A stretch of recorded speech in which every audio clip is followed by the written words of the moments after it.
Welcome, everyone.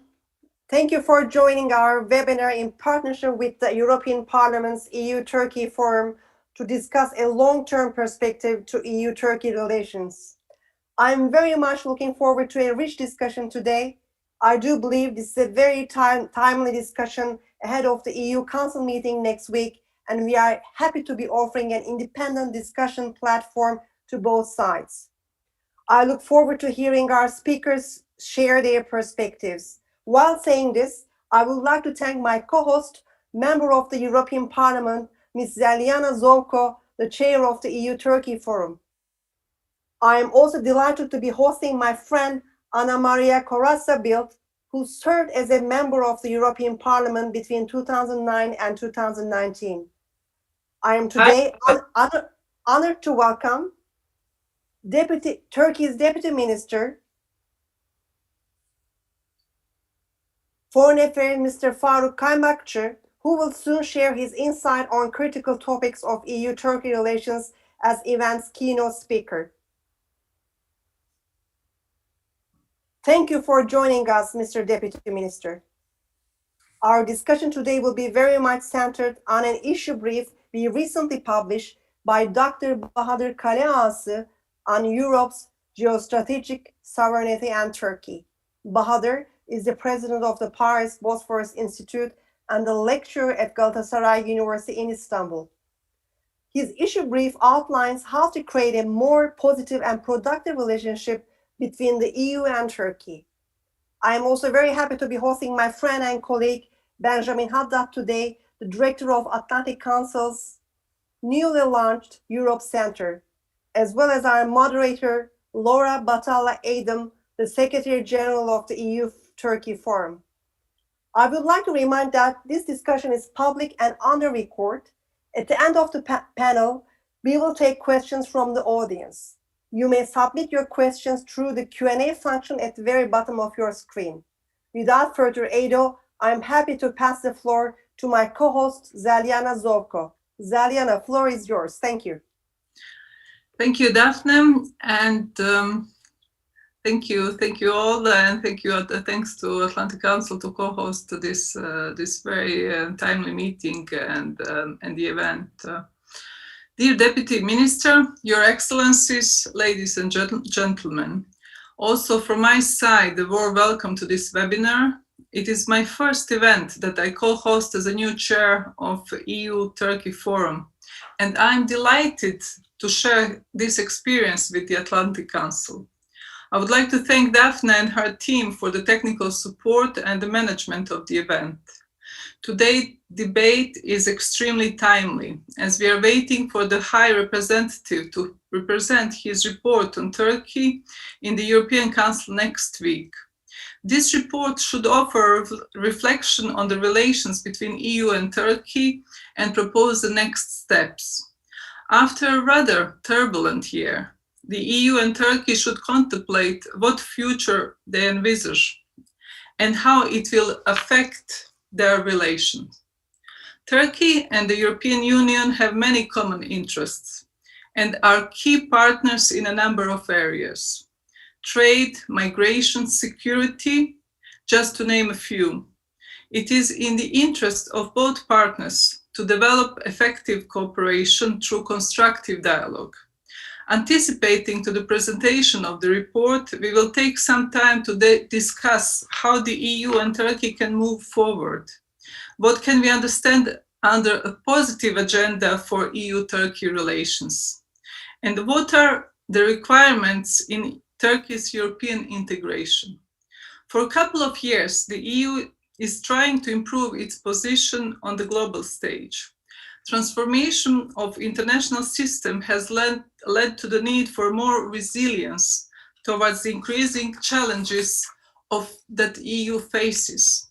This geopolitical shift affects the EU internally, its role in its immediate neighborhood, and its relations with the countries at the other side of the globe. The search for the European strategic autonomy can only be successful if the European Union can rely on its international partners. With this debate today, we will reflect on the role that Turkey can play in this endeavor. What are the benefits for the Turkey and the European Union to cooperate on this strategic autonomy? But before we start our panel discussions, it is my pleasure to invite Turkey's Deputy Minister of Foreign Affairs and Director for EU Affairs, Ambassador Faruk Kaymachi, that I had the pleasure to meet in Turkey on our last Foreign Affairs Council trip that we had before this pandemic, to share with us his introductory remarks. Please note that Ambassador Kaymachi, although he has his really busy agenda, thank you so much that you decided to stay with us and to share our discussions all the way today and to answer to some of the questions that we will have at the end. Thank you very much, Ambassador Kaymachi, and now you have the floor. Thank you, Zaliana. Let me repeat my congratulations on your new function, and also I would like to thank the Atlantic Council and the EU-Turkey Forum at the European Parliament. I hope that we will continue to debate and also to make Turkey's voice heard, at the Atlantic Council, in the European Parliament, and in Brussels. And also I would like to greet Defne Hanım, Ana Maria, Benjamin Haddad, Bahadır Bey, and Laura. All the best from Ankara. Zaliana, if you don't mind, I would like to underline a word that you didn't mention, and it was a little bit upsetting for me. We don't see ourselves as an international partner with the EU. We are Europe, in Turkey, and we are a negotiating candidate country, despite the fact that, the chapters are politically blocked in our accession negotiations. So we see our future in the EU. So rather than a partner, we see ourselves, as a neglected and a little bit discriminated member of the family, So let me start with this. And of course, I have been very much influenced by the title of this meeting, geostrategic sovereignty, strategizing. So this is why I want to focus maybe a little bit on some high politics issues. I think, Europe's or EU's security, geostrategic sovereignty is linked to some basic tenets. One is, of course, security and defense. And of course, Europe's and NATO's security starts at Turkey's southeastern borders. Let's not forget this. I think Turkey absorbs many of the threats and shocks, filters them, and to make life easier and more stable and more peaceful in the rest of Europe. So let's not forget this. I think this is very important. And Turkey is also, I think, a strategic asset in terms of Europe's, missions, like ESDP missions. I can say that Turkey has been contributing more than many of the member states to the ESDP missions that the EU has been conducting for many years. But right now, unfortunately, with PESCO, with CART, we see that Turkey is a little bit marginalized. And we talk about strategic autonomy, and also there are some ideas to challenge NATO. But again, I think it is important that transatlantic relations should be restored, and we should make the best use of NATO and also the assets that we have in terms of EU's ESDP missions. And I think Turkey is a great asset there in terms of, geostrategic sovereignty. Counterterrorism efforts of Turkey, unfortunately, are not seen very much in the rest of Europe. It is Turkey which is the most active member in terms of fighting, the most, worried terrorist organization in the rest of Europe, namely Daesh. Turkey is the only country with the boots on the ground to fight Daesh and also other terrorist organizations, mostly emanating from the Middle East. I think radicalization and integration of Muslim societies in Europe will be one of the important items in Europe's stability and geostrategic sovereignty.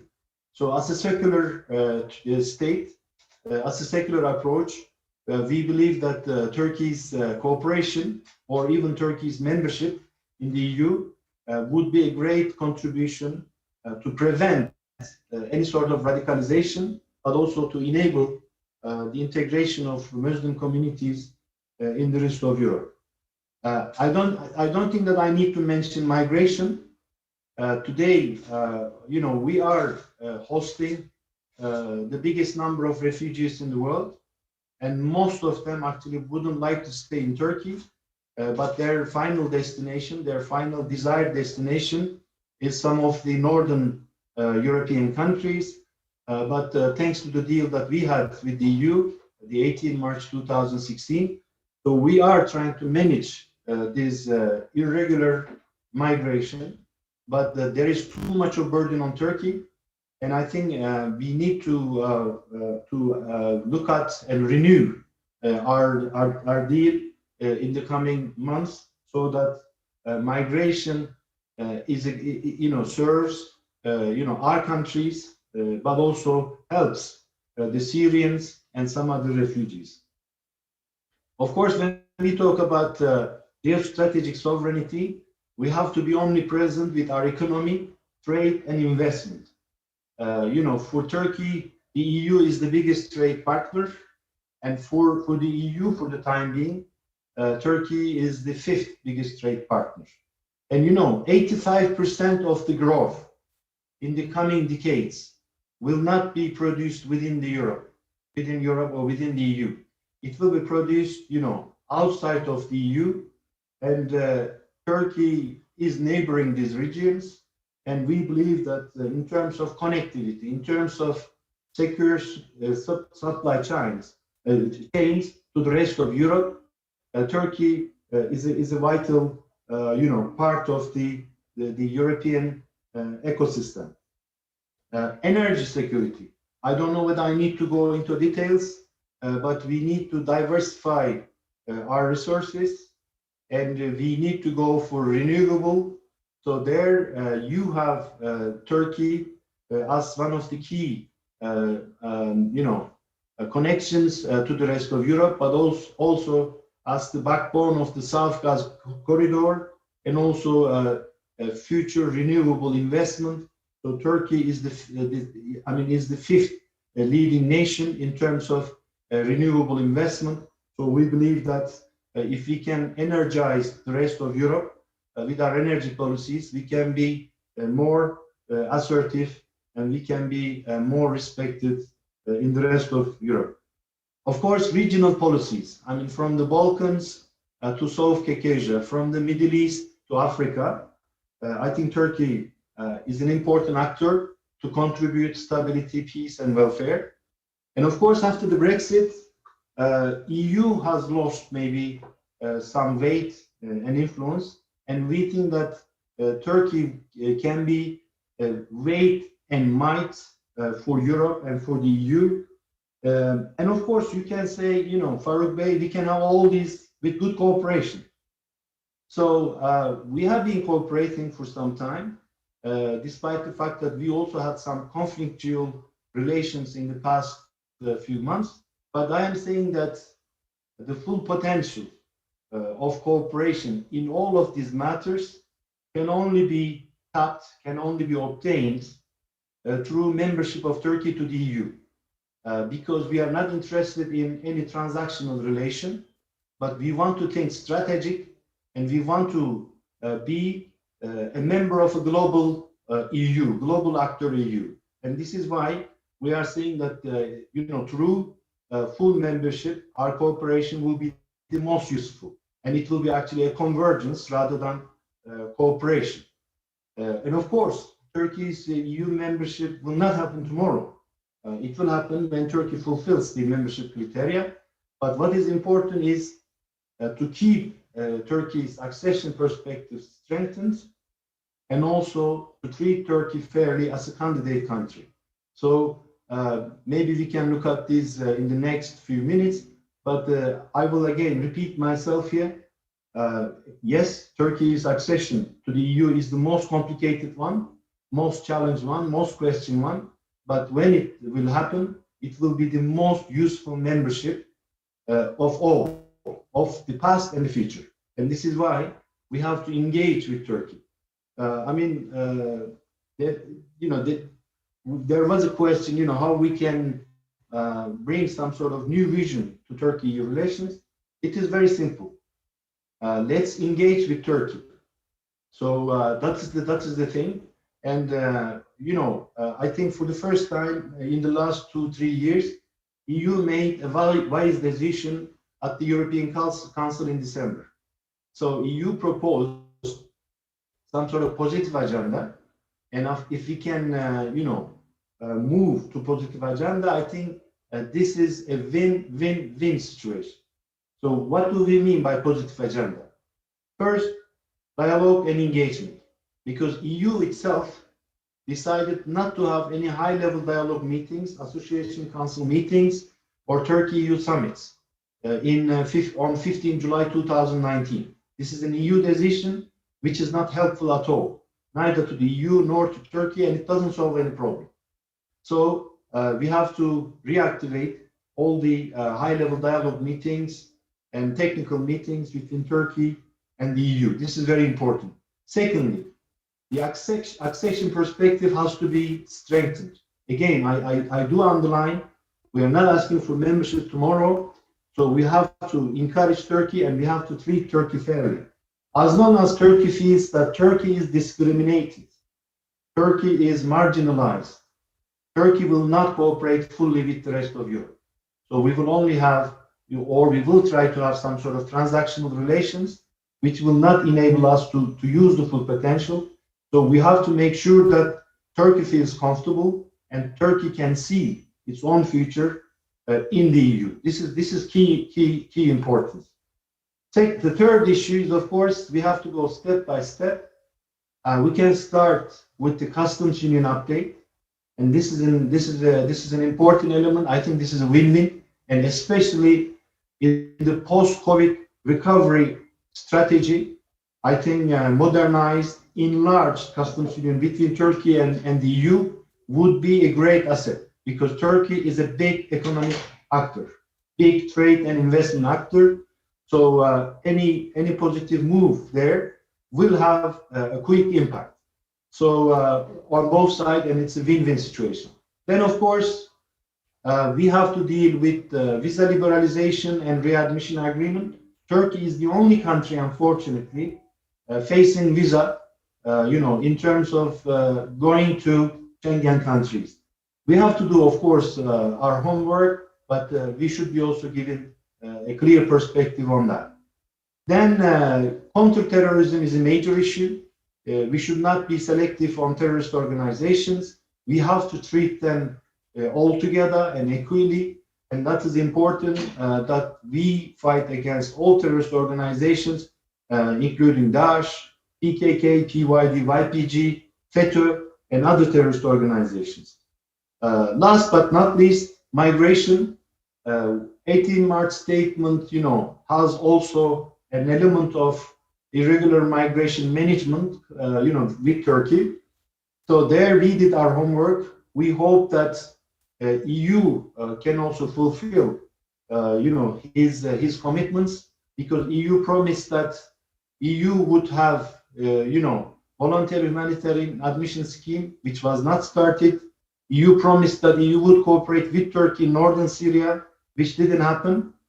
And 6 billion euros, which were promised by the EU, is coming. Maybe this is the fastest flow of funds in the EU system, but we know that the EU can do more and fast in comparison to 40 billion euros that the migration crisis cost to Turkey. So EU kept its promise in terms of one-to-one deal, but the new migration deal will require additional elements such as, the inclusion of non-Syrians, because, we have now 3.7 million Syrians plus 500,000 others. And then, of course, we have to focus on other people coming from Asia, mostly Pakistan, Iran, Afghanistan. And we have to definitely work in northern Syria together to enable returns. Actually, thanks to the 3 operations that we had in northern Syria, 425,000 people have gone back to their homes and villages. So we need to help them to return safely and voluntarily and in a dignified manner. So I think these are the areas where we can work together. And I think this will also prepare Turkey for an eventual membership of the EU. So these are the positive agenda items, and these are the tools that we can use. Again, in terms of security and defense cooperation, Turkey should be fully included in the, future endeavors in terms of NATO-EU cooperation, but also in terms of PESCO, and then also the strategic compass, which actually sees Turkey as a threat. And this is really a funny document. Turkey is not a threat. Turkey is not an adversary of Europe. Turkey itself is Europe. Turkey itself is NATO. So I will stop here. I think I don't want to go too much and too far. So if there are any questions, I would be happy to take them whenever the moderator sees appropriate. Thank you very much for your honest and insightful opening remarks, Ambassador Kaymakci. It's a true pleasure to have you with us today, and there will be indeed opportunities to go deeper into the subjects that you have mentioned. Before we quick start our panel, let me share some quick housekeeping notes with our audience. This event is public and on the record, and we encourage you to engage with us on Twitter using the handles at AC_Istanbul, also at Atlantic Council and at EU-Turkey Forum. At the end of our event, we will respond to questions from the audience. So please to ask a question, write in the Q&A box along with your name, title, and affiliation. Anonymous questions will not be answered. Audience questions will be addressed at the end of our panel, but we strongly encourage you to begin submitting your questions now. So let's now turn to our panel discussion. Today's conversation will aim to take a wider perspective on current affairs and project us towards the future of EU-Turkey relations, taking into account the evolving and complex geopolitical environment. This is what Mr. Kalease, one of our panelists today, has very eloquently done in his recently published issue brief on Europe's geostrategic sovereignty and Turkey. Let me start with you, Mr. Kalease, as author of this policy brief. In your brief, you speak about a 5.0 vision for EU-Turkey relations. What are the necessary ingredients to make this vision a reality?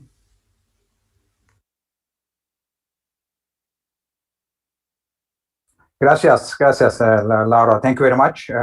I will try to, of course, summarize, and the Deputy Minister of Foreign Affairs outlined very well, as did the member of the European Parliament, Mr. Zorko. So I will focus on the main issues, and of course, on the paper published by the Atlantic Council. You can find the details of the main analytical framework.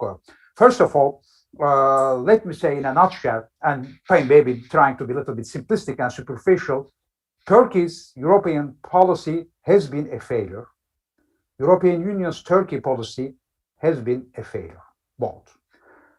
In the past, both parties were able to construct and to implement a win-win equation.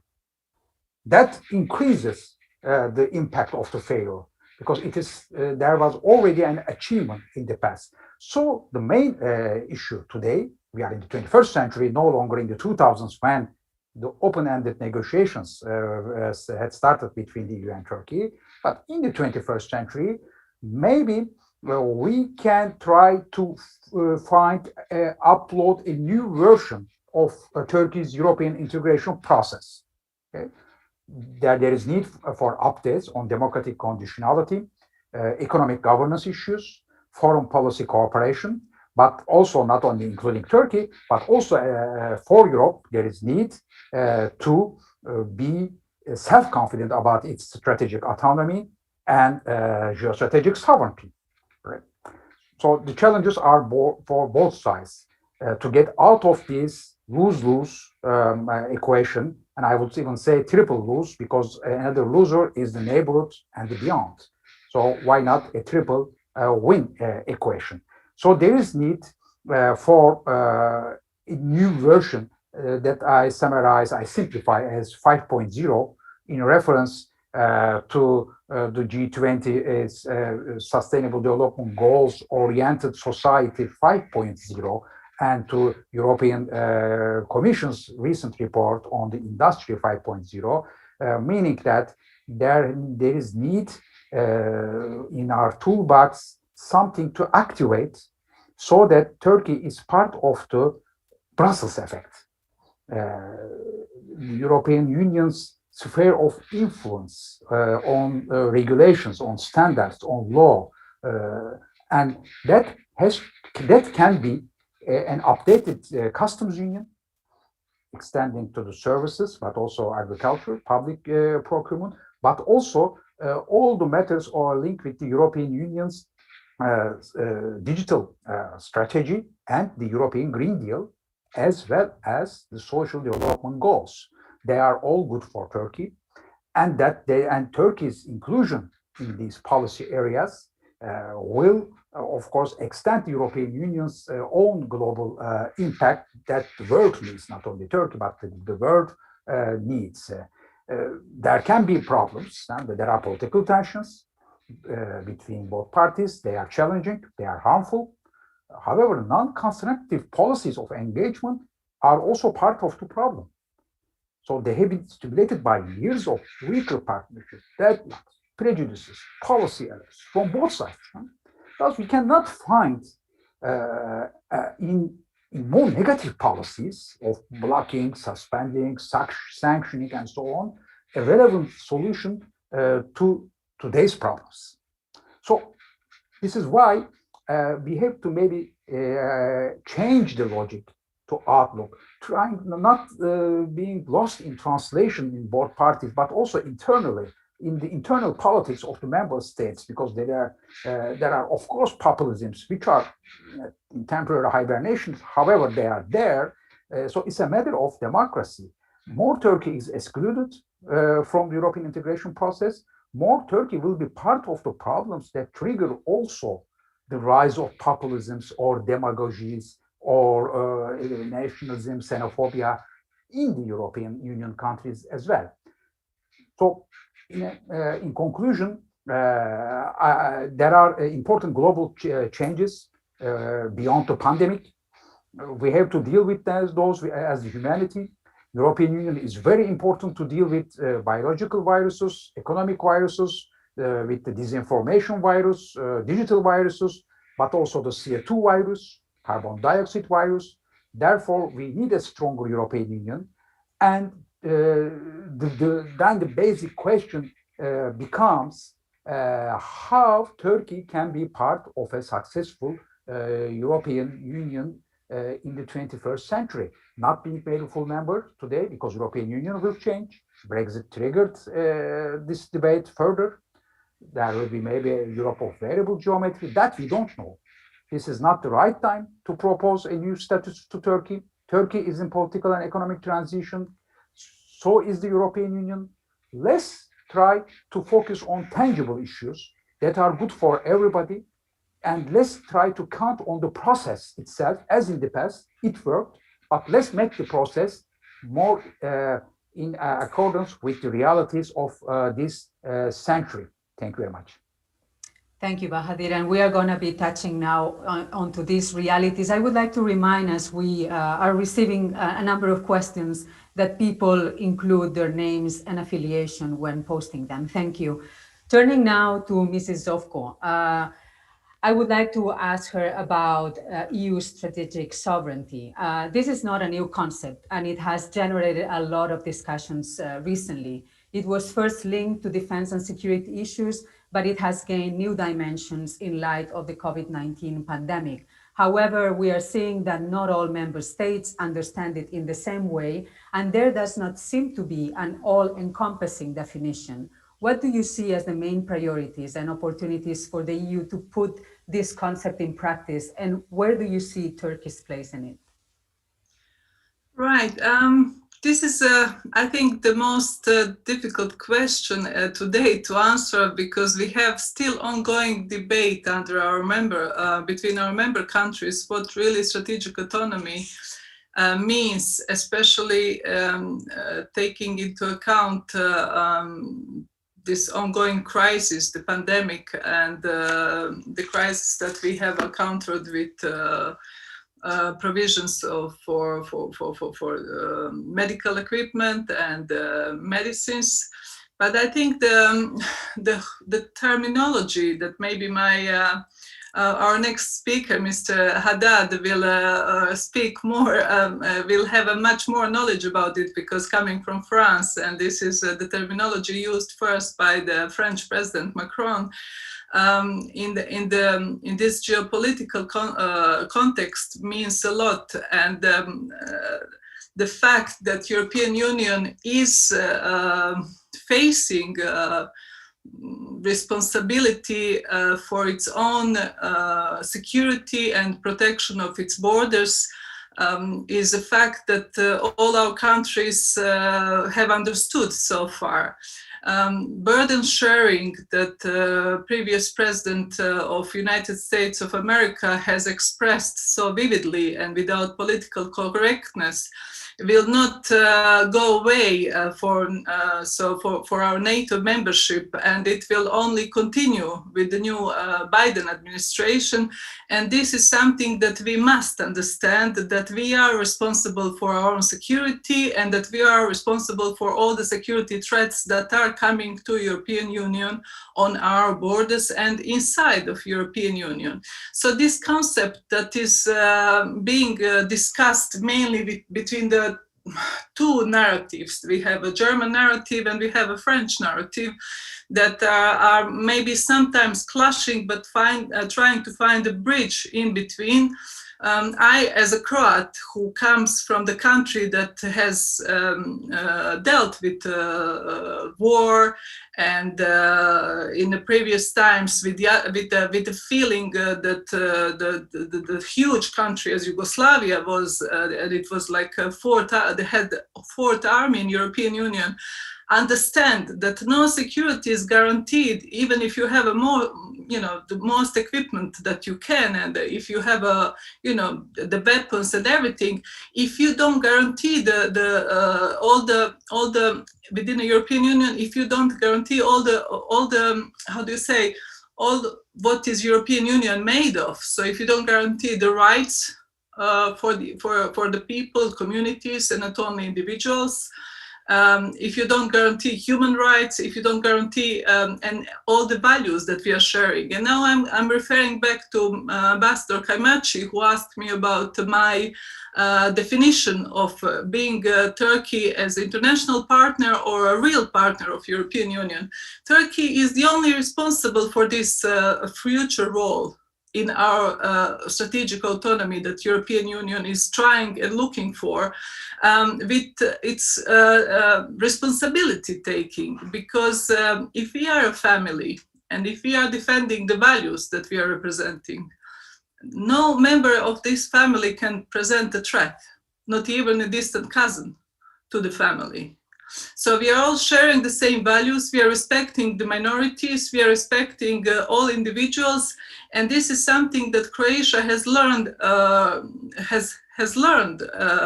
during its history, because being border country and being responsible for the border protections, it's very difficult to talk about having a partner who is presenting a security threat for other European Union members. So this discussions that we are having these days on what it means for European Union to play a global role as autonomous as somebody who asserts itself to represent its values and be a beacon for democracy and for all the values that we are built on. I think that that's the discussion that we should take into account when we are discussing this strategic autonomy. Yeah, this is a part of my my thinking, at least on this line. But of course, we will have different opinions from different members. But I think that all the European Union members, and more than anybody, those smaller ones who are bordering European Union, should bring its expertise into the final definition of this strategic autonomy. This is why it's very interesting to listen to our discussions with the Baltic countries that we are having here, and on their security threats and the dangers that they are seeing from Russia, or from our Greek partners when they are discussing the issues that they are facing in Eastern Mediterranean. So we have different experiences, we have different security threats, we have a different concept of this strategic autonomy, but without NATO and without burden sharing and without having a NATO as a continuous partner, there's no chance that we will have that we will be able to continue and establish our own strategic autonomy, because no man is an island, and not even some unity like European Union. So as I said in my introductory talk, we are ready to build relations with international partners, and also to receive as a family member somebody who sometimes strays away, but understand that without family, it's really a cold world outside. Thank you. Thank you, Mrs. Zovko. I would like now to add a transatlantic dimension to our discussion by turning to Mr. Haddad. I indeed have another question about the future of European security and NATO, but first I wanted to briefly discuss what Bahadur speaks in his brief about the Biden effect. So during the past US administration, transatlantic relations have suffered important frictions, and so has multilateralism. So does a Biden presidency mean that the transatlantic alliance is back? And if so, in which areas can we expect a closer coordination between the US and the European Union? Yeah, thank you, Laura, and thanks everyone. First, I really want to commend the author of the issue brief. I think it's really interesting, and it's a lot of really positive and constructive contributions. And what I really agree with, I think, is the strategic framework, because beyond the EU-Turkey relationship, at heart is really the question of what kind of actor does the EU want to be. And so it's really about it's an existential question for the strategic identity of the European Union. Where are the European borders? What is the security identity of Europe?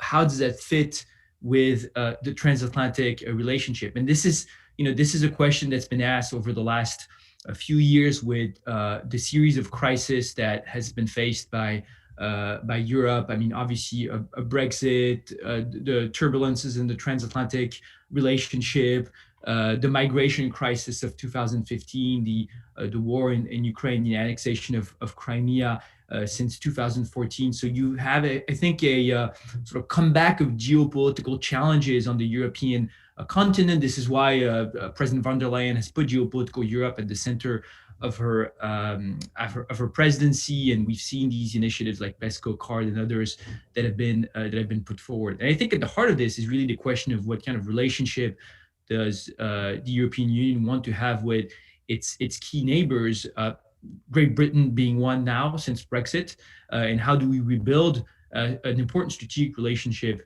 between the EU and London, but obviously also the relationship with Turkey. I'll say a word to this a bit later, but to come back to your question on the transatlantic relationship, look, I mean, I think it's clear that President Biden's election is good news for the relationship between the United States and Europe. You see an American administration that has put the rehabilitation of alliances at the center of its message. We've seen from the get-go, I think, some decisions that I think are very positive in terms of multilateral cooperation on global challenges with Europe, from the reintegration of the Paris Climate Agreement, reintegration of the WHO, an explicit desire to work with Europeans on challenges such as obviously the rise of China. But at the same time, I think, and this is where I really agree with what MEP Zofko just said, I really think that some of the structural challenges that we've seen in the transatlantic relationship will continue to be there. And I think, in this respect, the last 4 years, the Trump presidency were also sort of an accelerator and a revelator of structural tensions. The question of burden sharing was already very prevalent under the Obama administration. We had heard President Obama, call France and the UK free riders when talking about Libya, when he gave his interview to Jeffrey Goldberg in the Atlantic. I think we see clearly a decreased appetite from the American public opinion, left and right, for military interventions, especially in the neighborhood of Europe. So when you look at the sort of arc of crisis from Libya to Eastern Mediterranean to Syria, I think these are areas where Europeans will be expected to take the lead, and maybe sometimes supported by the United States in coordination with the United States. But I think you have much less political appetite right now for intervention in the United States.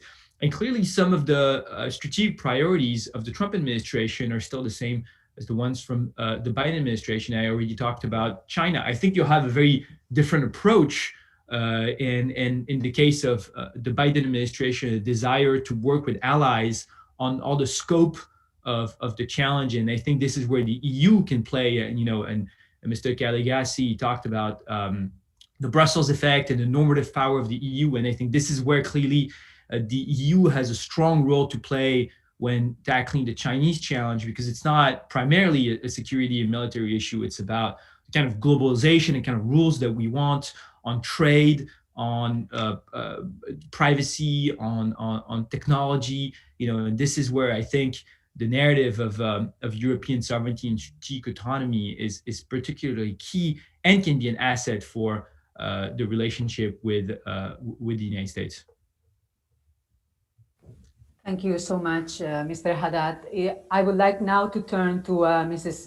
Ana Maria Corazza-Bildt, who it's a pleasure for me to be hosting as well today as the former chair of the EU-Turkey Forum. So welcome and thank you for being with us. I would like to ask you about what's going to be expected from next week's Council Summit. As we know, in the last 60 years, EU-Turkey relations have gone through many ups and downs, and tensions have risen to unexpected levels, but nothing like in the last couple of years. So are we approaching an inflection point?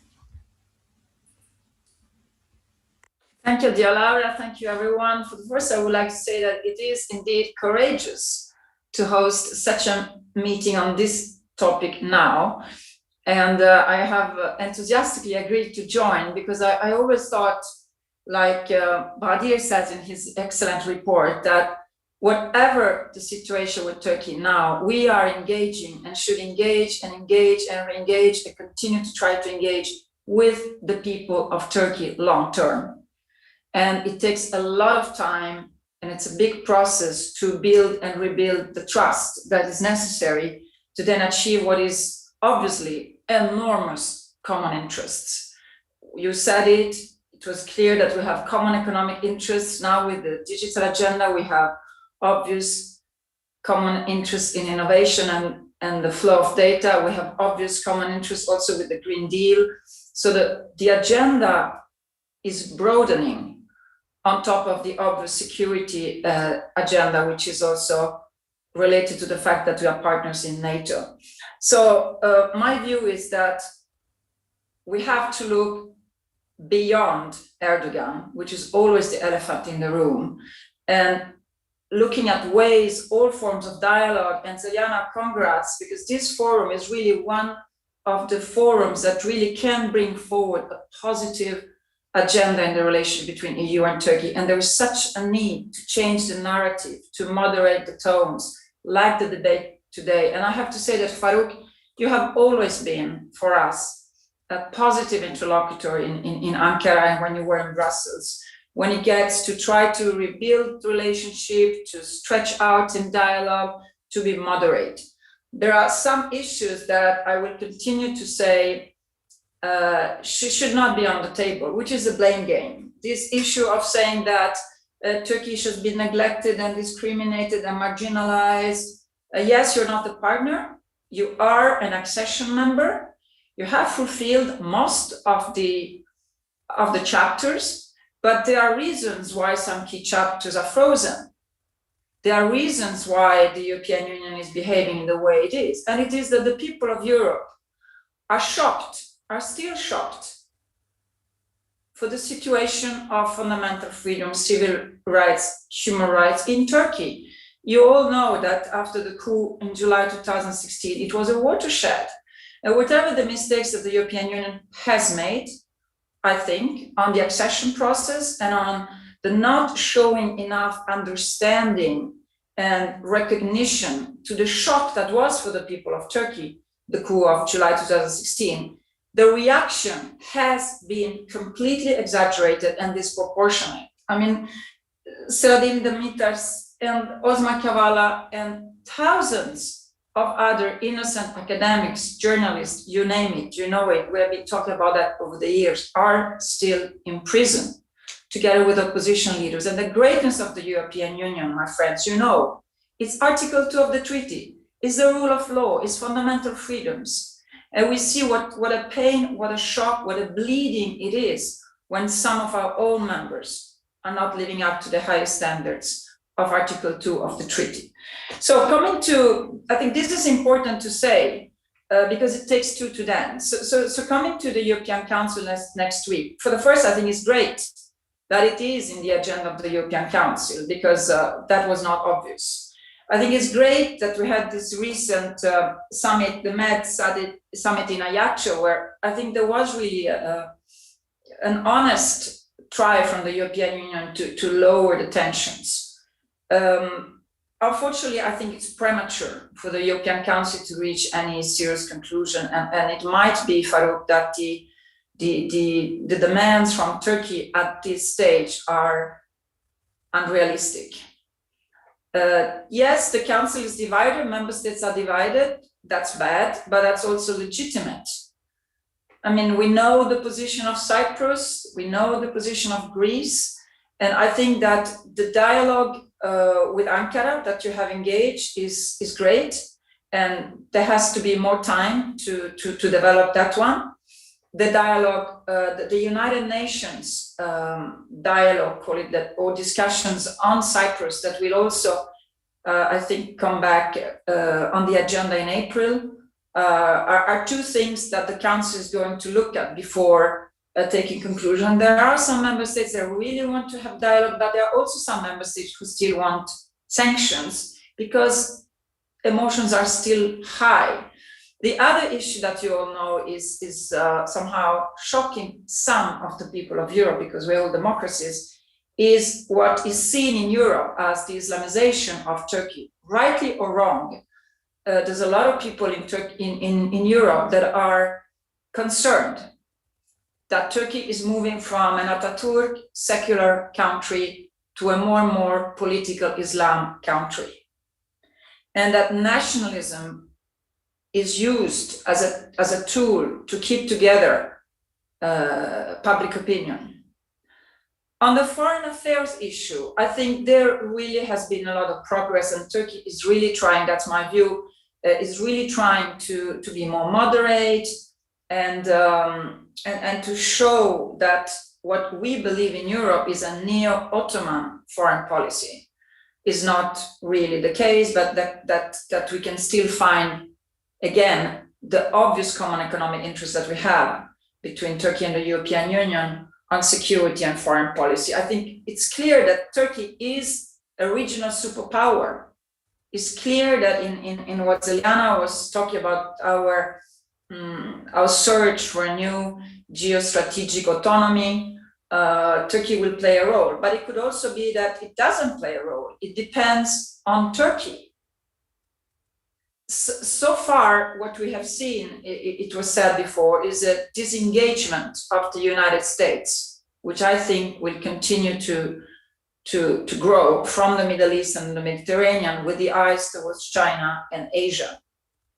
In this process, of course, it will be obvious that Turkey and the European Union have clear common interests in the Mediterranean and in the Middle East for obvious reasons, security, migration, energy, and so on, would get together more. But as long as Turkey has the policies that we have seen in Libya, where you have been fighting Haftar, thank you for that, but then have been stuck with Russia. Now I'm simplifying a very complex issue.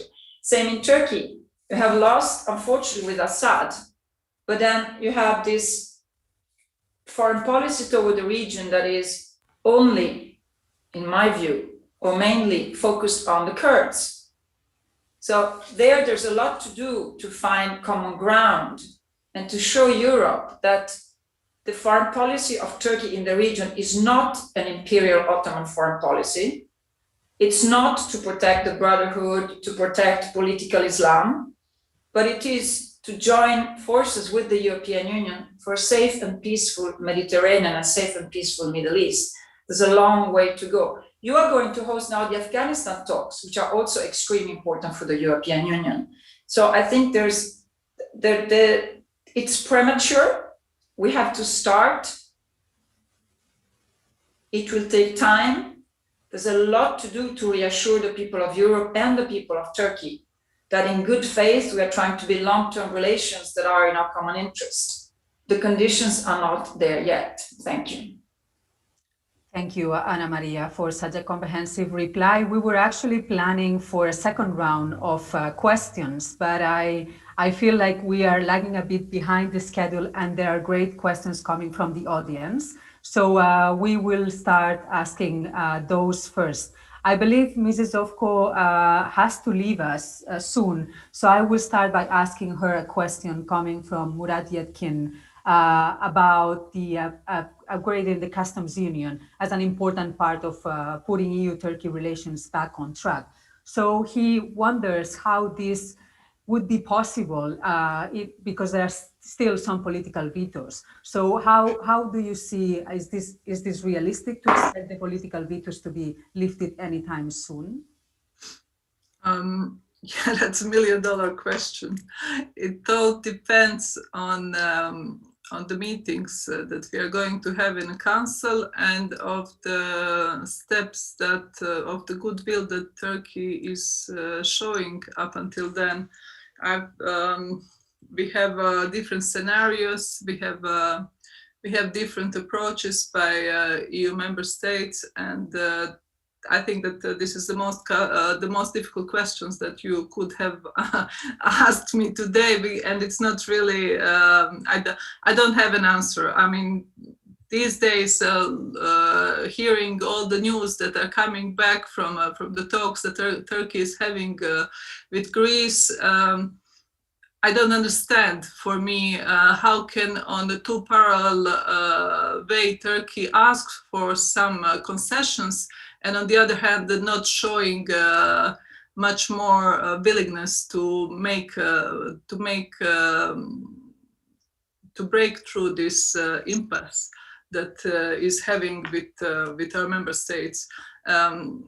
I think that there is still not quite understanding in Turkey and within its officials that we are all equals in decision makings here, and that the work that some member states are doing to help them go through this difficult period and to at least to sweeten the atmosphere in a council, that they are not really helping us with their acts. So I can't answer these questions. We are having a few scenarios, and I think that Ambassador Kaymakci should transfer the message back to the Ankara. It's a high time to show really seriousness and to do the walk as well, not to talk. Thank you. Thank you, Mrs. Zovko. I would like now to turn to Ambassador Kaymakci for a question from Berkay Mandiraci from the International Crisis Group.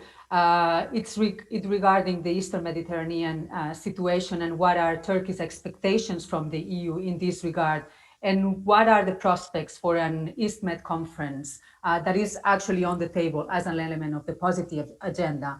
Being aware of time, I would like to ask you to be as brief as possible, Mr. Kaymakci.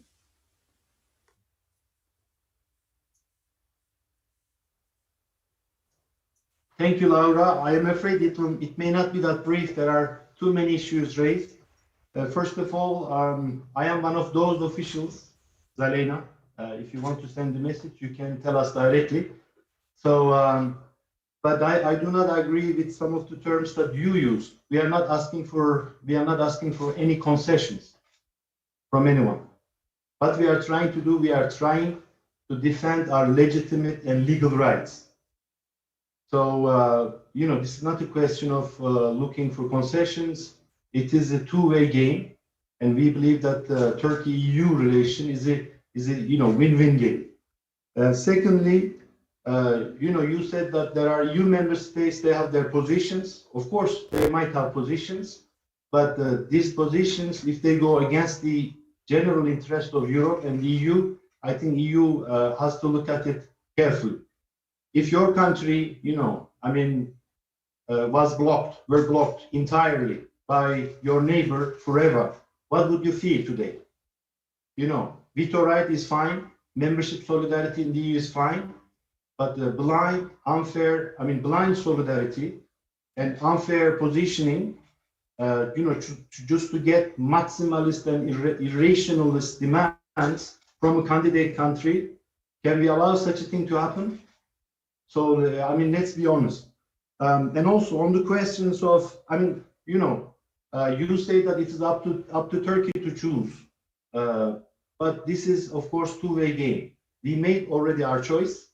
We belong to the European family. The only thing that we want now, is to become a full member of the EU when we fulfill the membership criteria. But we should be given a fair treatment, and we should be given that perspective, and this will help us to accelerate our reforms as it did in the past.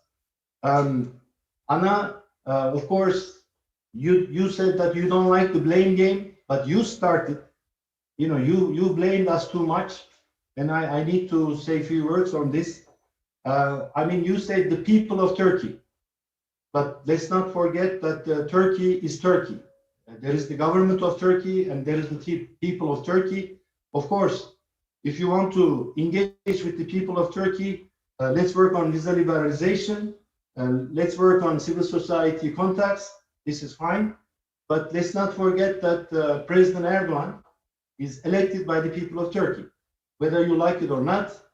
So he's one of the most supported leader in Europe. So you have to respect this, and this is important. Again, if we had opened chapters 24 to 25, I think the issues that you raised in terms of Kavala, in terms of human rights, rule of law, probably we would not have faced this sort of issues. So unfortunately, Turkey's accession process has been sanctioned from the very beginning, and this created a negative impact. And this also, I think, discouraged some of the reforms which would have gone, too far and too fast. But so there, of course, we have to do our homework. But again, since you blamed, bit Turkey, I should also put, the part of the EU on this equation. And again, Anna, you mentioned position of Greek Cypriots. They are not the lines from Bible. They are their own, policies. And if you believe that these irrationalist and maximalist policies of Greece and Greek Cypriots are the right one, and the EU should blindly follow them, okay, let's go ahead. Then we have, completely limited cooperation between Turkey and the EU, and Turkey will see, the EU will see Turkey, as a country, which sees Turkey, which sees the EU as an enemy, as you described, or adversary. And this is a conflictual situation. This is not something that we want. But what we want is this. Of course, membership solidarity is fine. Some member states can also use their veto right, but the issue is that we have to look at the international law. We have to listen to Turkey as well. Look at all these delimitation issues on the Aegean, and look at the Cyprus issue. You know yourself very well. In 2004, who voted for a solution? And what happened at the end? And in 2004, because of the Greek, blackmailing, Greek Cypriots joined the EU without solving the problem. And this is one of the main problems why Turkey's accession process has been, blocked and brought us to the situation that we don't like. So anyway, and don't worry about Islamization.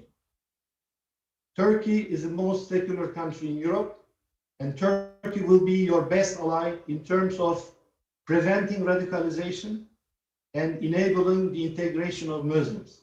So I wouldn't worry, but I would rather work with Turkey on this. And in Syria, our policy is not about the Kurds. How many Kurds are you hosting?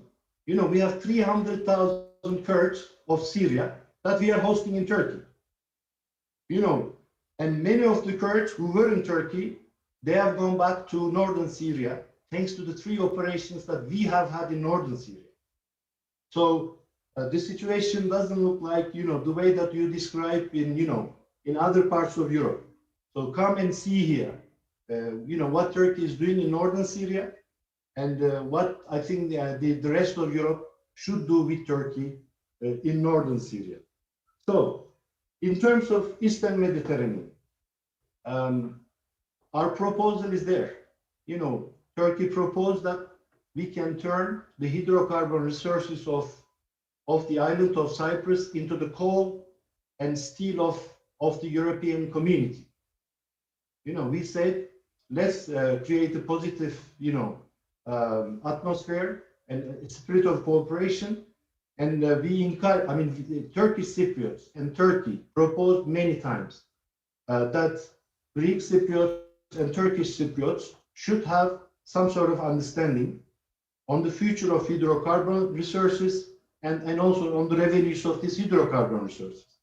As long as they don't come and talk and find a common way, we will continue to have this tension. So this is important. And also, the East Med pipeline that some countries are planning. This is not feasible because let's be honest, who is going to bury 8 billion euros under the Mediterranean, which will go through Turkey's exclusive economic zone anyway. So let's be realistic. And what we are proposing is that we have already South, gas corridor, which is the backbone of, EU's supply from the southeast. So we can connect Eastern Mediterranean gas and oil, if necessary, to this pipeline, which is already there with almost no cost. And this can be a benefit. So we have proposed also an Eastern Mediterranean International Conference to bring together all the countries. So we are waiting for a response from the EU side. Our proposal is there. I guess the EU is waiting for the talks in Geneva at the end of April. Maybe after that, we might see some steps from the EU side. So this is what I wanted to share. Thank you. Thank you so much, Mr. Ambassador. I would like now to turn to Bahadir as the author of this policy brief to address him a couple of interesting questions made by Gunther Fellinger. It's regarding the trade relations between Turkey and the EU. So the first question would be whether Turkey could, as part of the EU trade negotiations, join the Central European Free Trade Agreement together with countries like Ukraine and Georgia. And given the current stalemate on the accession process, whether Turkey could consider currency integration first and adopt some currency policy like Bulgaria, and bound their currencies to the euro. So would this be something that would be on the table?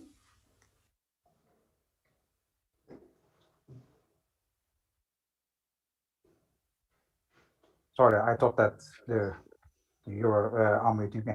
No, the answer is no. Technically, it would have been too much diversion from the reality of the field, where the Turkish economy is mainly integrated to the overall European single market.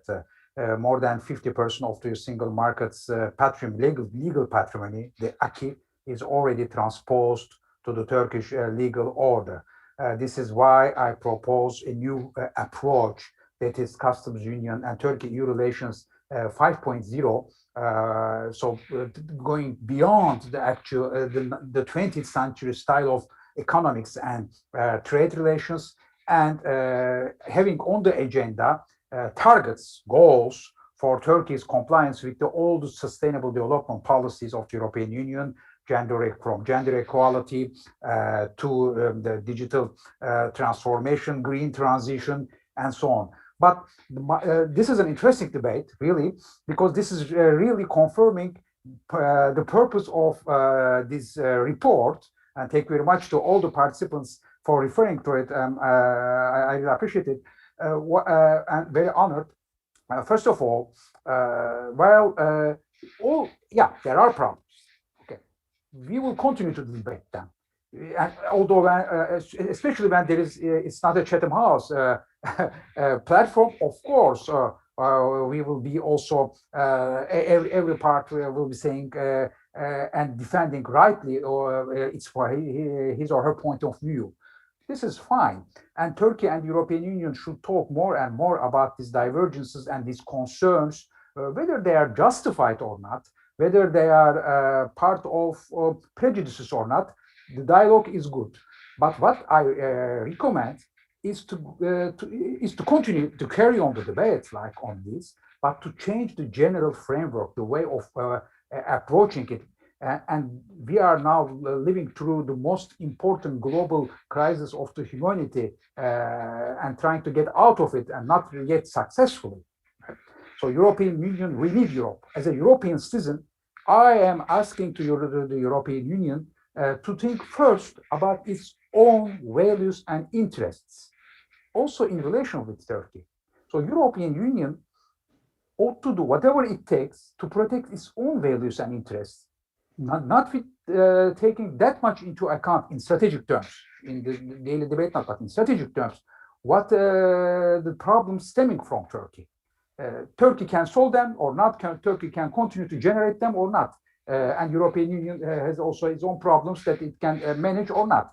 However, if we have a better geostrategic framework of thinking, we would avoid to refer every time to what Albert Einstein would have said. Insanity is doing the same thing over and over again and expecting different results. Maybe insanity is also quoting Albert Einstein, especially in the case of Turkey, over and over again. I don't know. However, if there is no trade-off, there is no gift to anybody in re-engaging Turkey in the process with updated conditionalities. This is not a gift. This is a way for the European Union to exercise pressure of democracy and the rule of law and other standards on Turkey.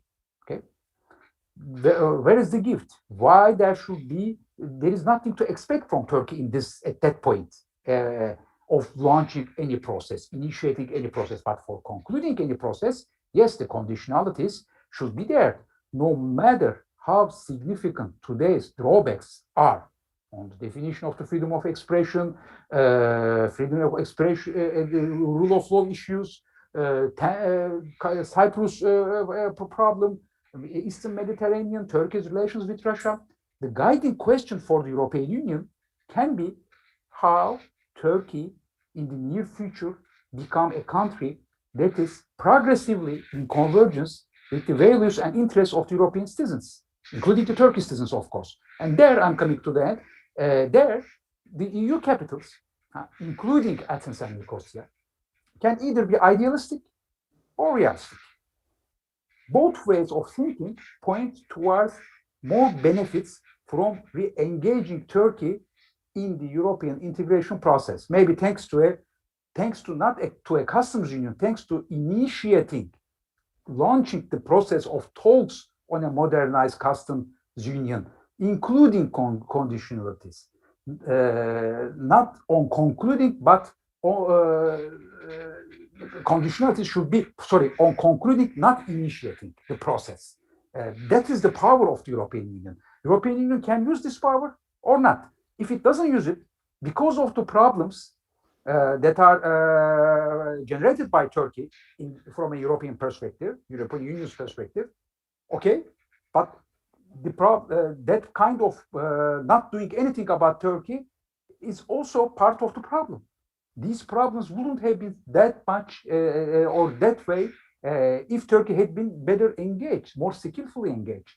So, and there is also a third way, because when we are talking with all the politicians in the different European capitals, they say, yes, but there are elections next year, in 1.5 years, in 6 months. So we have, extreme right populistic movements or lots of short-sighted populism. Okay, but there is enough historical evidence to argue that more Turkey will be excluded from the European Union sphere of influence, the more it will become part of the problems, which in turn nourish populistic demagogy and threats to Western democracy.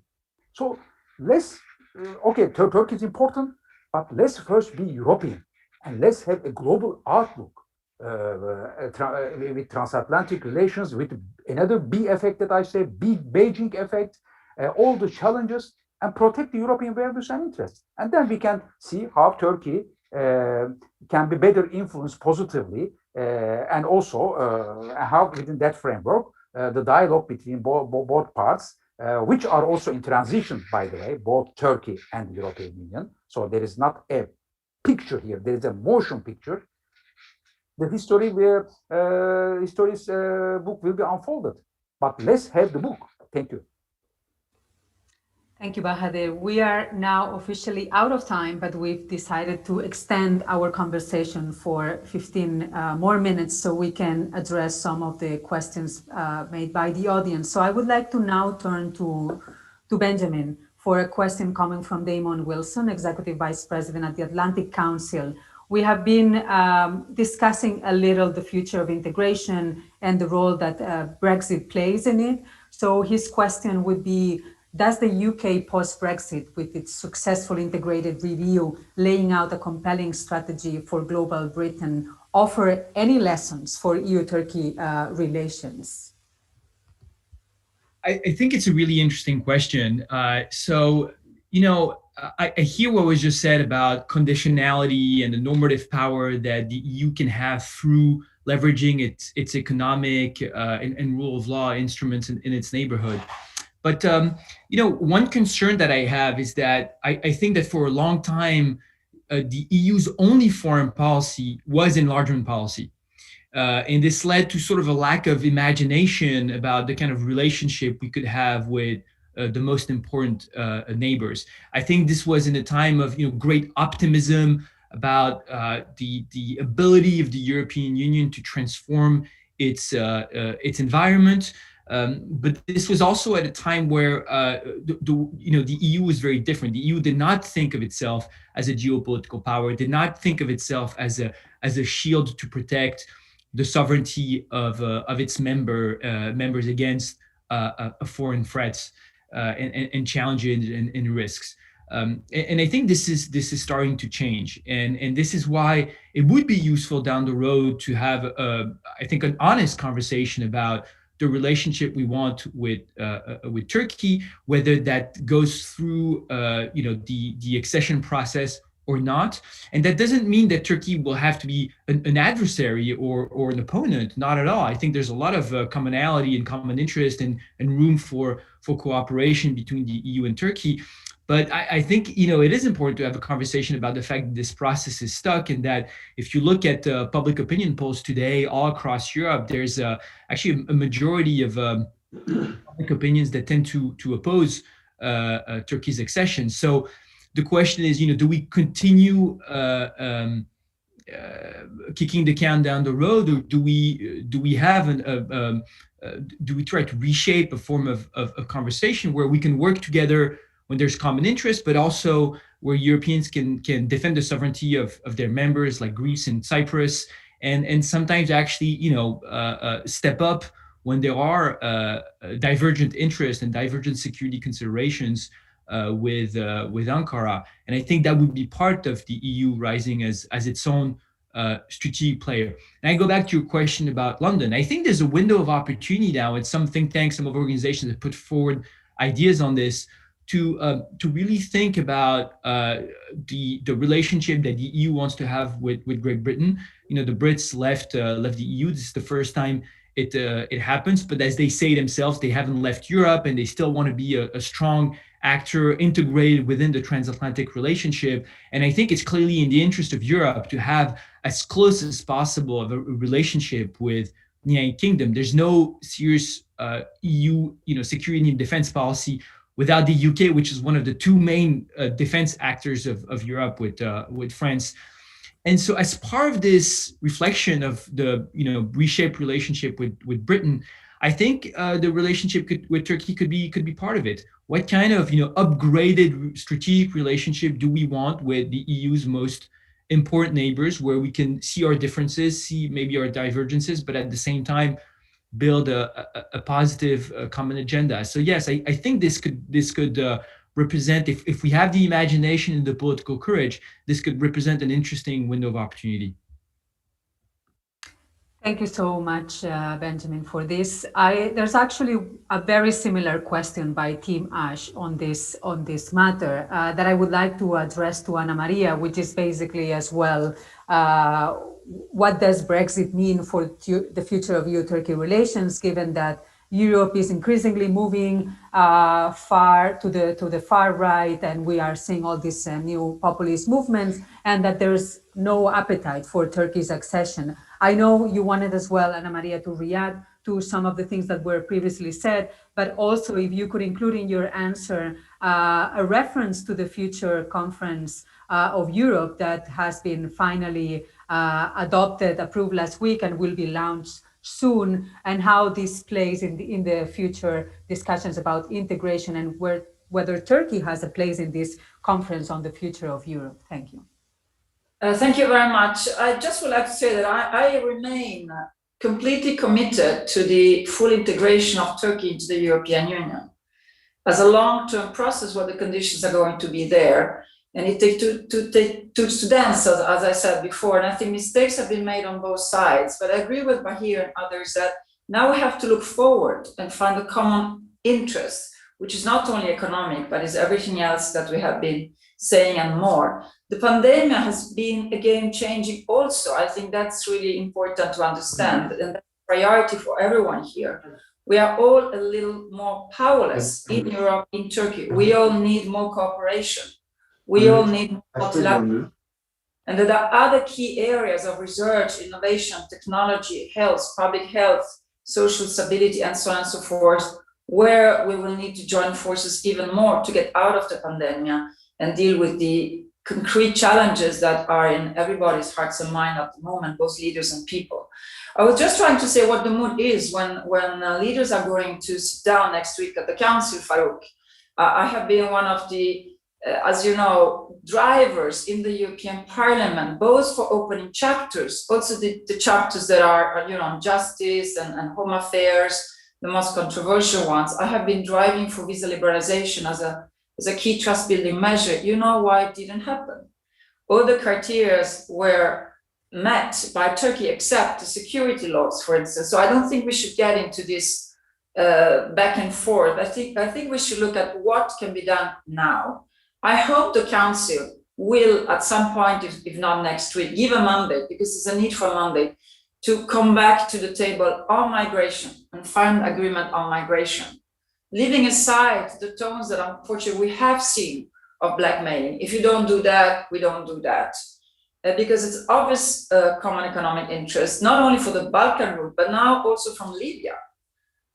Turkey is really controlling all these terrible, unfortunate migration routes. And the other issue is custom union, as everyone has been saying. The modernizing of custom union is clearly in common economic interests.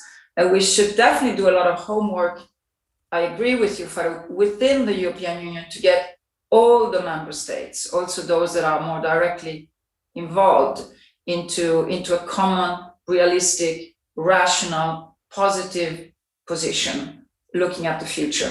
The conference on the future of Europe is very much something that concerns Turkey also, because that's the future, how the European Union is going to look at itself and at its neighbor and at the world.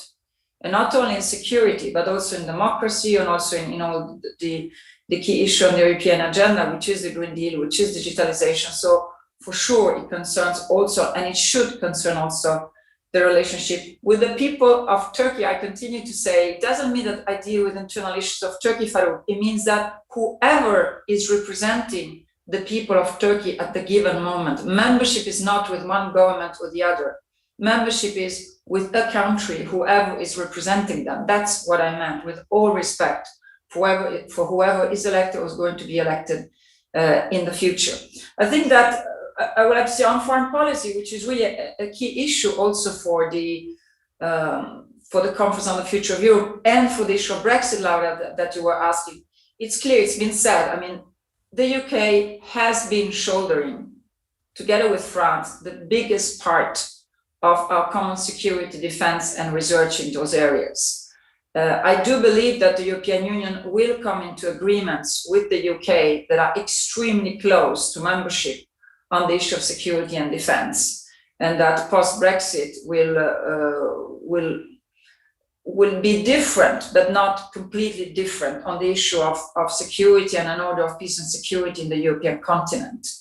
And we are all members of NATO. Not all European countries are members of NATO, but the UK, Turkey, and some members of the European Union are members of NATO. Turkey will have to decide if they want to look west or east, and not one eye west, east, one eye left, when it gets to the relationship with Iran, for example, and others. That is really going to be very important if this common security and common defense via NATO and other forms of partnership is going to really move forward between the European Union and Turkey. I think that the fact that Turkey talked to Macron, the fact that Turkey is clearly talking, revising or whatever, it's reported that Turkey is revising its policies on Saudi Arabia, on Egypt, on Israel. It's extremely positive. And I think that, to finish, Laura, the issue of Biden is extremely positive, of course. It gives hope to the world to renew the transatlantic relationship with Europe from all points of view. But Biden has not called Erdogan yet. There is a Gulen issue, there is a Halkbank issue, there are, of course, issues on human rights which we share. There is the F-35, the S-400, F-400. So the United States is part of a common security, even if they're looking to Asia at the moment, and somehow the relationship between Turkey and the US are also part of the future security of Europe. Thank you. Thank you, Mrs. Wild, for these remarks. I would like now to give the floor to Mr. Ambassador Kaymakci for a very quick remarks. I mean, we promised 15 additional minutes, and we are very close to finishing them. So we would be glad to hear from you 1 or 2 additional minutes for final remarks. Thank you. Thank you, Laura. Actually, much has already been said. I don't want to repeat myself, but we are for the engagement, we are for the dialogue. And again, we just want to feel, in the picture. We want to go step by step. We are not asking everything at the same time. So let's create this positive dynamism, and also let's make sure that the EU system is not abused too much against the candidate countries.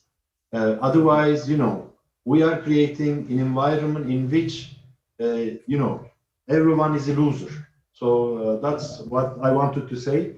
And also in terms of Brexit and future Turkey-EU relations, so Brexit is a choice of the UK people, but Turkey is not the UK. They wanted to leave and we want to join. Thank you. Thank you, Mr. Ambassador. And on that note, I think that today's discussion highlights the need to look at EU-Turkey relations from a wider and deeper perspective. I would like to thank all the speakers and participants for being with us, for their generous time, and for contributing to this stimulating discussion. We apologize for not having been able to address the more than 40 questions that were put forward by the audience, but we hope they were somehow answered by the final remarks from our speakers. On behalf of the EU-Turkey Forum, it was a pleasure to host this webinar together with the Atlantic Council in Turkey, and we look forward to hosting new discussions together in the future. Goodbye, and until next time.